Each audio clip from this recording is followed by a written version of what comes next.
You've heard all the scary rumors surrounding vaccines.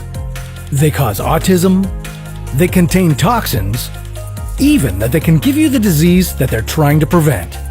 It's misinformation like this that has caused American vaccination rates to drop significantly over the past couple of decades. Some people believe their children would be better off in a world without vaccines. But do they fully grasp what that world would look like? What kind of diseases would be welcomed back into our lives? This is What If, and here's what would happen if we stopped vaccinations.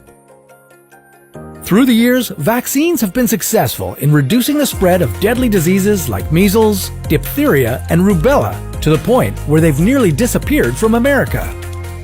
When people stop seeing these diseases, some start to wonder why we're still vaccinating against them. Well, if you want to see how a so-called controlled disease can make a comeback, just ask the people of Japan. Let me paint a picture for you. It's 1974 in Japan, and 80% of people were getting the whooping cough vaccine. With only 393 cases of whooping cough and 0 related deaths throughout the whole country that year, the Japanese started to let their guard down. By 1979, only 10% of children were being vaccinated. The result was a whopping 13,000 cases that year and 41 related deaths.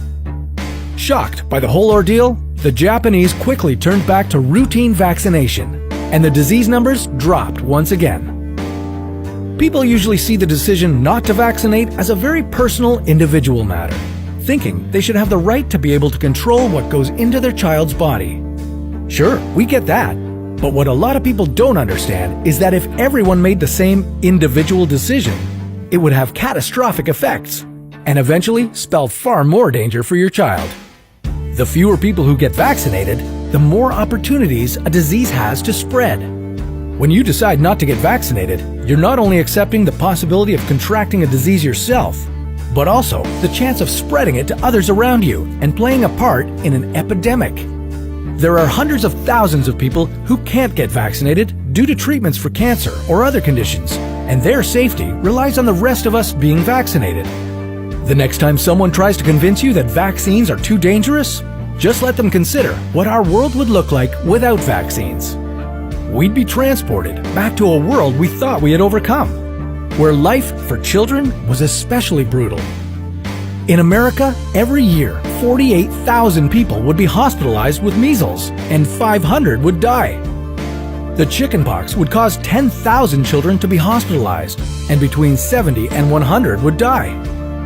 And hepatitis A and B would reemerge as silent epidemics affecting millions of people. These are just a handful of the old diseases that would come back to wreak havoc if we all stopped vaccinations. So why stop? There hasn't been a single credible study linking vaccines to long-term health conditions. In fact, the paper that started the theory that vaccines cause autism was so discredited that the author lost his medical license. Maybe one day we'll be able to eradicate all diseases from our planet. But would new challenges just come to take their place? Well, that's a topic for another What If.